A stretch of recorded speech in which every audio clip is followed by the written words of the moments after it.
مرحبا وأهلا وسهلا فيكم بفيديو جديد على القناة وأكلة جديدة. واليوم أكلتنا أكلة كتير طيبة طلعت معي وأنا عم بشتغل بالمطبخ، هيك إجا عبالي أكلة حلو فقلت ليالي لبنان، وعندي مكوناتها وأكلة سهلة وسريعة ما بتتخيلوا عن جد لأهل بيتك لضيوفك.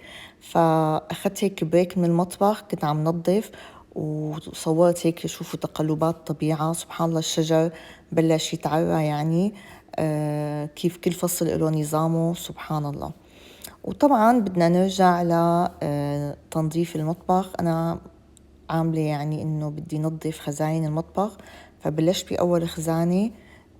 الله يعفي عنا شو في عنا أغراض وأشياء يعني، وأنا كتير بعشق أغراض المطبخ. الله يسامحني عن جد سوسة، يعني بيقول لي زوجي يعني إنه عن جد لو بتقدري تحطي بغرف النوم أغراض ما بتقصري. ف يعني حاولت نظف قد ما بقدر، وطلع معي هدول السوفونيرات تبعات البيبيز تبعات أولادي. هي تبع ابني عابد، هيك قطعة شوكولا وقطعة مكتوب عليها ما شاء الله محتفظة فيها. وهاد تبع بنتي رنيم، وهذا يمكن تبع بنت أختي. فمن فترة عم أقول إنه عن جد يعني كل ما بنظف وبيطلعوا معي بقول إنه ليه نوزع هيك شغلات، يعني ليه ما نوزع شيء له فائدة أكتر. لأنه مين يعني أنا هلأ مثلا حاطة ابني وبنت أختي وكذا، بس في أشياء كتير عندي عن جد ما عاد في قرنة. فقلت لو يلغوا هالعادة أو ما بعرف يعني بده يلاقوا حل. وكمان بدنا نلاقي حل لفناجين القهوة. أنا ما عاد جيب 12 فنجان، قررت جيب ستة فقط، لأنه أولا ما عاد في أماكن، تانية عم حب غير بس ما عم بقدر لأنه في كتير فناجين قهوة وأنا عشقي فناجين القهوة. فالمهم هدول هيك القانونين طلعوا معي بعد تنظيف هاي الخزانة، فالله يستر باقي المطبخ شو حيطلع معي. ومنرجع لأكلتنا ليالي لبنان، وبلشنا بالتحضيرات للحليب. وهي كتير أكلة عن جد أنا بحبها لأنه خفيفة وسريعة التحضير وما بتاخد وقت يعني. وبدنا سميد، حنحضر السميد المتوفر عندك يعني ناعم خشن. بدنا ماء زهر، معلقة كبيرة ماء زهر. بدنا مستكة، هاي المستكة 5 حبات صغار بالعدد لأنه إذا بتزيدي طعمتها بتمرمر. وبدنا قشطة، أنا مستعملة هاي القشطة، بدك يعني تعمليها على إيدك، بدك أنواع تانية.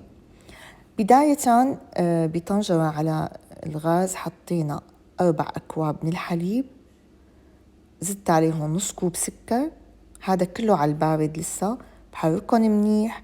السكر ملاحظة ممكن تقللي لأنه نضيف قطر. هون نزلت كوب ومعلقتين كبار من السميد، احتجت كوب ومعلقتين كبار من السميد، بحركهم كلهم على البارد بهذا الشكل. بعدين على نار متوسطة بتابع تحريك كل هالمكونات. هلأ حنضيف معلقة ماء الزهر والمستكة اللي دقيناها وحنتابع التحريك. ومثل ما بتعرفوا كلاتنا بنعرف إنه أكلات الحليب وأكلات اللبن بدهم تحريك لما بدنا نطبخهم. بدنا ندير بالنا لأنه أولاً مثلاً باللبن ممكن يفرط، الحليب ممكن يلزق، فبدك تتابعي التحريك لحتى المزيج يسمك عندك شوي شوي، حتحسي قوامه صار سميك بهذا الشكل. هلأ بدنا نسكبه. أنا هون عندي قالب تشيز كيك دهنته بشوية زيت، بدك تسكبيه بزبادي، بدك تسكبيه ببايركس، انت يلي بدك يا. مندقه 3 دقات بهذا الشكل. بعدين بنسوي سطحه بشكل انه يطلع هيك أنيق وما في تعرجات وكله على مستوى واحد. ومندخله البراد من 2.5 ل3 ساعات لحتى يبرد ويتماسك بشكل منيح. وهي الخطوة كتير مهمة. لبين ما يبرد القالب أنا حشوف التزيين.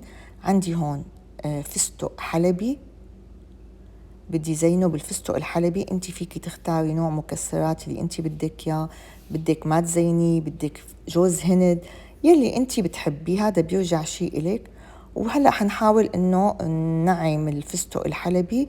بدك بالسكين، بدك بالفود بروسر يلي انت بدك اياه، وبالحجم والنعومة يلي انت بدك اياها.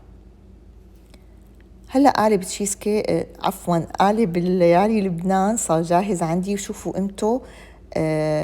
يعني ما لزق من على الجوانب لانه دهناه بزيت. وهلا حواجيكم سماكته، بس شوي لوضح لكم اياه منيح. بالنسبة لسماكته ما شاء الله، يعني هيك سماكته كتير حلوة. وطبعا بالنسبة للسماكة بس في شغلة إنه أنت كيف تسكبيه، يعني ببايركس ممكن يكون سماكته أقل. هذا يعني شو أنت بتحطي القالب اللي أنت بدك إياه. هلأ بنجيب القشطة، تقريبا بدي علبة كاملة، وبنحاول نوزعها على سطح ليالي لبنان بالتساوي بهذا الشكل. بعد ما نمد القشطة حنتابع تزيين السطح بالاختيارات يلي انتو اخترتوها. أنا اخترت الفستق الحلبي والورد المجفف، زينته ونقلته على صحن ضيافة بهذا الشكل. عن جد منظره كتير أنيق وكتير جميل، بالإضافة لطعمته الطيبة، وبالإضافة للمكونات يلي متواجدة وسهل نلاقيها بكل بيت، تحضيرها سريع. جربوها وبإذن الله يعني حتعجبكم.